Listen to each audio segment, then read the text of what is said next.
Hi, it's Catherine here. I want to do a video about Slaa anorexia. Now, I'm just going to read it from this pamphlet.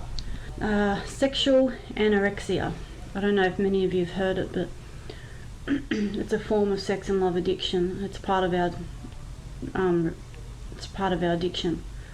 What is anorexia? Sex and Love Addicts Anonymous, Slaa, offers this definition. As an eating disorder, anorexia is defined as compulsive avoidance of food. In the area of sex and love, anorexia has a similar definition.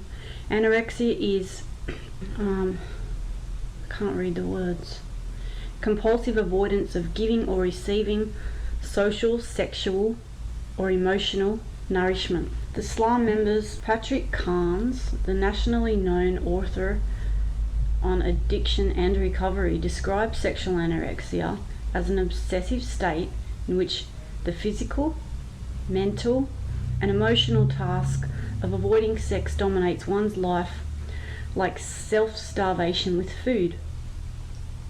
Deprivation with sex can make one feel powerful and defended against all hurts. So you're protecting yourself against getting hurt, but it goes to the extreme. The Slaa members that responded to the survey have spent a lot of time and energy trying to avoid intimate relationships. One of the responders to our questionnaire identifies herself as a 56-year-old lesbian and sexual, social, and emotional anorexic. I have always pursued relationships with unavailable women who are married, alcoholic, or straight. I've never sought a sexual relationship with another lesbian. A 45-year-old participant is struggling with what she believes is sexual anorexia. She grew up in a sexually repressed family, and social systems with alcoholism and other dysfunctional behaviour existed. She says, I didn't have a model of a good, healthy sexual relationship growing up. She explained, I've never had a loving relationship. I can't be sexually open and free, and I have hang-ups. Hang-ups are fear. Many participants shared fear of sexual pleasure and indicated that they were full of fear and sexual self-doubt. The following are examples of some of the fears they expressed in their responses. Fear of intimacy, of connection with others, fear of engulfment, suffocation, loss of self or death, fear of increased feelings, intense feelings, which have to be suppressed, fear of being visible or seen for oneself, fear of one's sexuality, fear of being attracted to someone, fear of starting or exciting a relationship. Pause. Addictive and deprivation behaviours used to decrease pain, numbing out, or increase pleasure getting a hit. Sexual anorexia has been described as the flip side of sexual addiction. It's elusive, often masking itself behind other compulsive and deprivation behaviours. The responders consistently indicated that the fear hides behind avoidance schemes or other self-protective mechanisms. These responses showed that sexual anorexia can wear many masks. The following are examples of some behaviours they use to compensate. Isolation strategies for self-comfort, a vivid fantasy life in private, pornography, voyeurism, or masturbation, etc.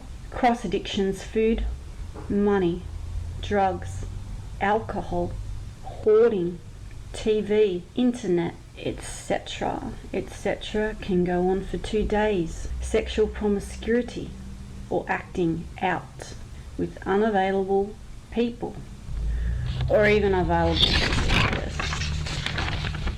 So many forms of this. Poor self-esteem, depression and anxiety. Like food, sexual anorexics starve themselves in the midst of plenty.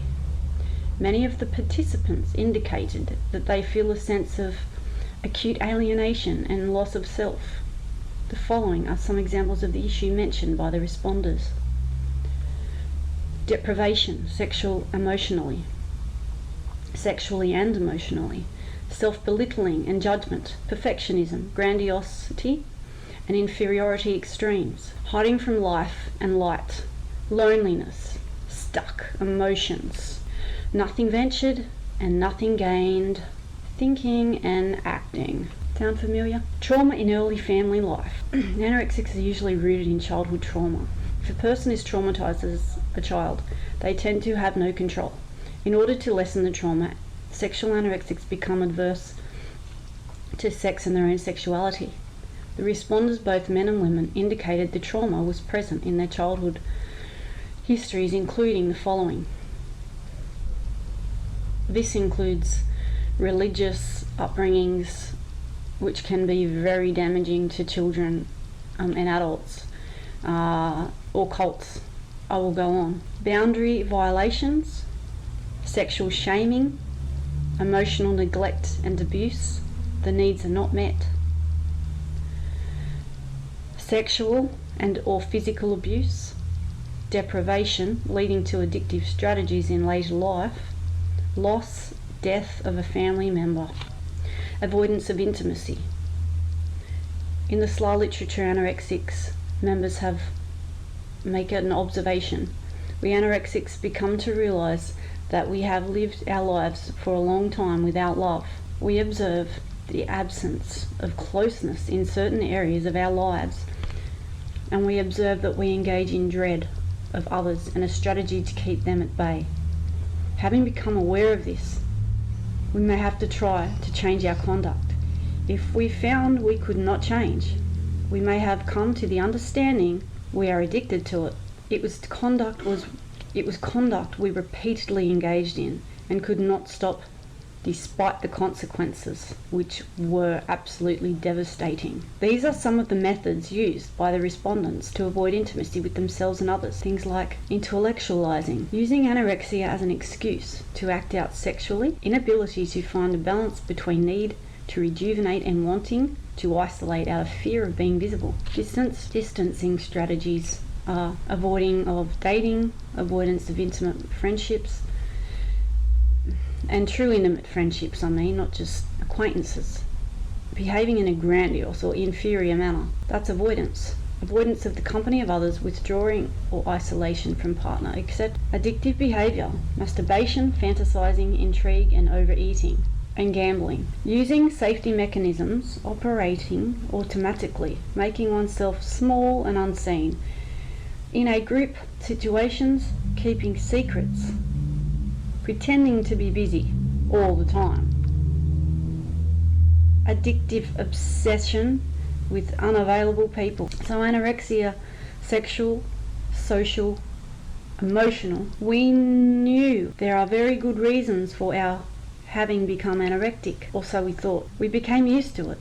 We also have to come to realise that there is nothing and no one to blame. There is nothing to blame ourselves for in being anorectic, but we now want nourishment. We now want a nourishing emotional, sexual and social lives. It's what we really want. Our anorexia may have come out of a precious sense of our own preservation, to protect oneself, but still we want to change. We have begun the work of recovery and change in Slaa. We would like to say that your recovery is essential to ours. Without you, we wouldn't exist. So each new member brings a fresh new understanding and a new possibility for recovery for all. All. The Fellowship of Sex and Love Addicts Anonymous welcomes you.